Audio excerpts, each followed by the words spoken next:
The waiting list for a Patek Philippe is not a queue, not a promise, and not even a list, but a carefully constructed illusion that reveals more about power, desire, and social hierarchy than about watches themselves. Let's begin by dismantling the most persistent misconception in contemporary watch culture: the belief that Patek Philippe operates a transparent, chronological waiting list, similar to a reservation system, where patience alone determines outcome.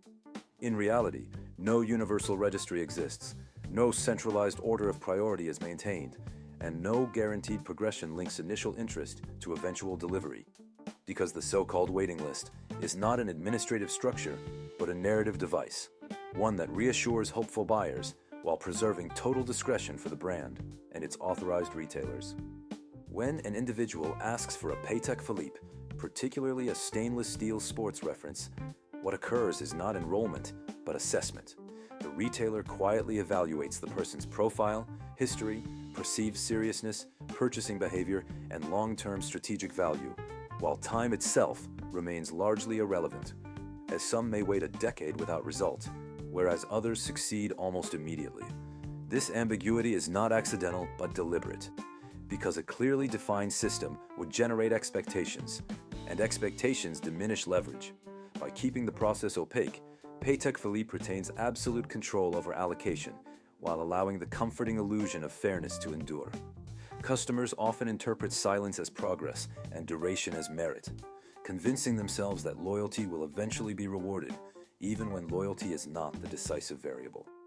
The waiting list therefore functions less as a queue and more as a psychological instrument, transforming rejection into hope, uncertainty into desire, and scarcity into perceived destiny. Patek Philippe does not produce watches according to demand, but according to conviction. And this distinction is fundamental to understanding why waiting lists exist at all. The manufacturer deliberately creates far fewer timepieces than the market could absorb, not because it lacks capacity, but because expansion would dilute the very principles on which its reputation rests, namely, uncompromising standards, long-term consistency, and controlled exclusivity. Scarcity, in this context, is not an accidental byproduct of craftsmanship, but a strategic resource, carefully maintained to preserve desirability across generations, rather than satisfy immediate appetite. By refusing to scale production in response to popularity, Patek ensures that ownership remains aspirational, reinforcing the idea that its watches are not consumer goods, but cultural artifacts. This scarcity is also unevenly applied.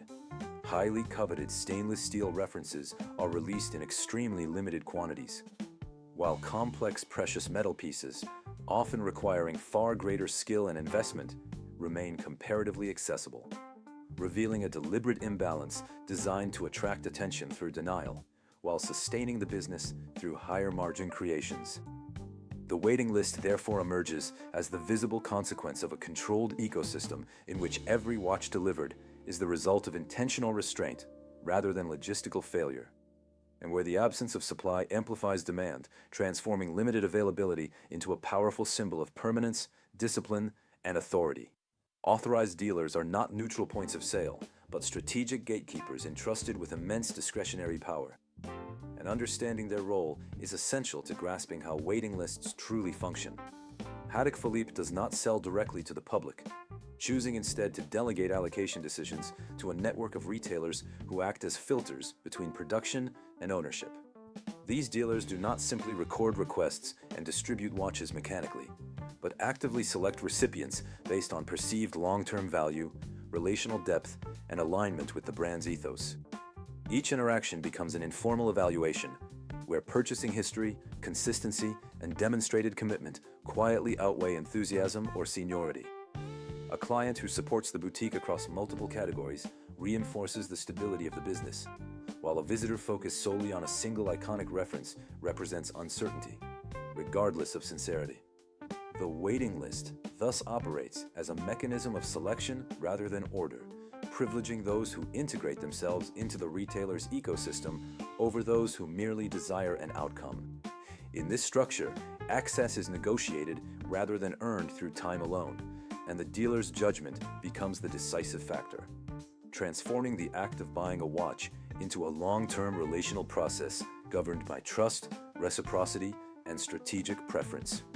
The modern waiting list cannot be understood without acknowledging the gravitational pull of the secondary market, whose inflated prices exert silent but constant pressure on primary allocation decisions, even when brands and retailers publicly distance themselves from speculation. When a watch trades for several times its retail value, it becomes not only desirable, but dangerous, because placing it in the wrong hands risks immediate resale, reputational damage, and scrutiny from the manufacturer. As a result, authorized dealers develop an acute sensitivity to perceived intent, favoring individuals who appear emotionally invested rather than financially opportunistic, and who are unlikely to convert rarity into profit. This dynamic reshapes the waiting list into a defensive mechanism designed to protect the brand's image as much as its product, while paradoxically reinforcing the very scarcity that fuels speculative demand.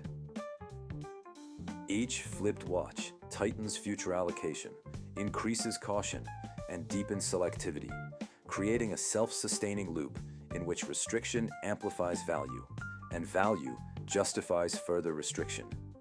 In this environment, patience alone is insufficient, because credibility, consistency, and restraint become the currencies that matter most, and the waiting list evolves into a tool for managing risk rather than satisfying demand. Beyond economics and availability, waiting lists are shaped by subtle social dynamics that rarely surface in official explanations, because access to a Patek Philippe is influenced as much by perception as by purchasing power. Authorized dealers are human environments where intuition, familiarity, and symbolic alignment quietly inform decisions. The way a client presents themselves, communicates their interest, and contextualizes their appreciation of watchmaking sends signals that extend far beyond the spoken request. Individuals who demonstrate fluency in the brand's history, complications, and philosophy often establish an immediate resonance, not through performance, but through shared language, which fosters trust and a sense of continuity. Cultural capital, in this sense, operates as an invisible passport, distinguishing those who view the watch as a meaningful object from those who approach it as a transactional trophy. Individuals who demonstrate fluency in the brand's history, complications, and philosophy often establish an immediate resonance, not through performance, but through shared language, which fosters trust and a sense of continuity. Cultural capital, in this sense, operates as an invisible passport, distinguishing those who view the watch as a meaningful object from those who approach it as a transactional trophy. Retailers are inclined to reward clients who embody the narrative Patek Philippe seeks to project: discretion, longevity, and refinement, because such individuals reinforce the brand's identity through ownership. The waiting list therefore becomes a mirror of social coherence, favoring those whose values, demeanor, and symbolic positioning align naturally with the world the brand inhabits. Calls for transparency and equal access often assume that fairness strengthens luxury. Yet in the universe Patek Philippe occupies, excessive clarity would erode the very foundations of its authority, because predictability diminishes mystique and structure invites entitlement. If allocation followed rigid chronological rules, the act of acquisition would become procedural rather than ceremonial, reducing ownership to a matter of time instead of distinction. Uncertainty, by contrast, sustains reverence, allowing success to feel singular and personally validated, even when it results from selective discretion. The absence of explicit criteria preserves the illusion that watches are granted to those who somehow deserve them, reinforcing the belief that entry into the brand's world is conditional, not guaranteed. This deliberate opacity protects Patek Philippe from commodification, ensuring that its creations remain objects of aspiration rather than consumable rewards. In this framework, the waiting list is not a logistical flaw to be corrected, but a cultural device, maintaining distance, desire, and the perception that permanence cannot be rushed or quantified. The final, often unspoken reality is that most aspiring owners will never acquire the Patek Philippe they desire at retail, regardless of patience, loyalty, or admiration. And the waiting list is not a malfunction, but a precise instrument designed to enforce this truth. It functions simultaneously to protect the brand from overexposure, shield retailers from speculative risk, and reinforce the hierarchy that defines luxury itself, making scarcity and selective allocation central to the system's identity, rather than incidental consequences. Disappointment is not a failure, it is an intentional outcome, a structural feature that preserves exclusivity and intensifies desire.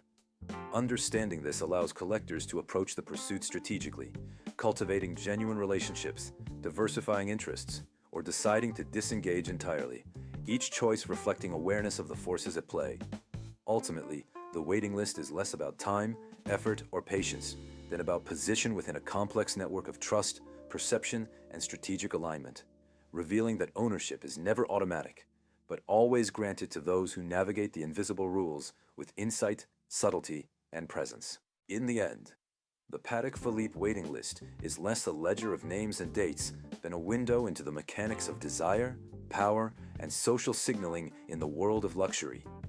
It teaches that scarcity is cultivated, access is negotiated, and patience is only one small factor among relationships, credibility, and cultural alignment. Whether one succeeds or fails, the story of the waiting list reveals the delicate balance between aspiration and privilege, the invisible hierarchies that govern high-end watchmaking, and the subtle psychological forces that transform an object of craft into a symbol of identity, status, and legacy.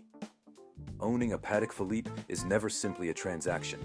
It is the culmination of strategy, perception, and alignment with a carefully curated world, reminding us that in the universe of true luxury, what you see on the surface is only the beginning of a much deeper story.